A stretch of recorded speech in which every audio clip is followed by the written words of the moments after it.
جلد ہی وہ دن آئے گا جب تمہاری ساری دعاؤں کو حقیقت بنا کر تمہارے سامنے کھڑا کر دیا جائے گا، اور انہیں دیکھ کر تم کہو گے یا اللہ میں تو انہیں بھول چکا تھا، اور پھر اللہ فرمائے گا پر میں نہیں بھولا۔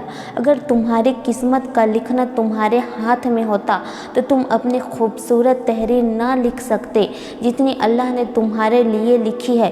تمہاری تدبیر سے بہتر اللہ کی تقدیر ہے۔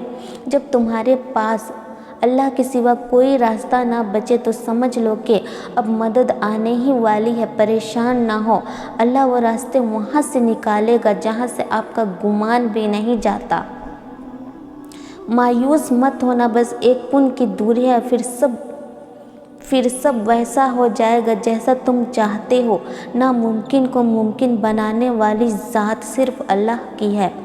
اللہ تمہاری ان دعاؤں کو بھی سنتا ہے جو تم دل میں کرتے ہو اور ہونٹوں تک نہیں لا پاتے، اور تمہارا ٹوٹا ہوا دل اللہ کی نظر میں بہت قیمتی ہے۔ صبر کا گھونٹ کڑوا ضرور ہوتا ہے لیکن اس کا پھل بہت میٹھا ہے۔ یقین رکھو اللہ تمہاری صبر کی ایک ایک پل کی گواہی دے رہا ہے۔ تہجد کے وقت مانگی گئی دعا سیدھا عرش الہی پر دستک دیتی ہے۔ سجدوں میں گرنے والوں کو قسمتوں کے آگے رونا نہیں پڑتا۔ جب دنیا والے تمہیں ٹھکرا دیں تو سمجھ لو اللہ تمہیں اپنانا چاہتا ہے اور تمہاری شہ رگے سے بھی زیادہ قریب ہے۔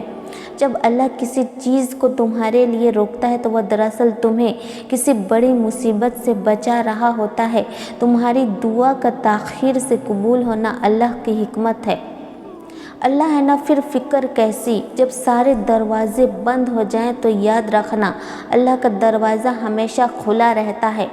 ہر رات کے بعد سویرا ضرور ہوتا ہے۔ تمہاری زندگی میں بھی روشنی آئے گی۔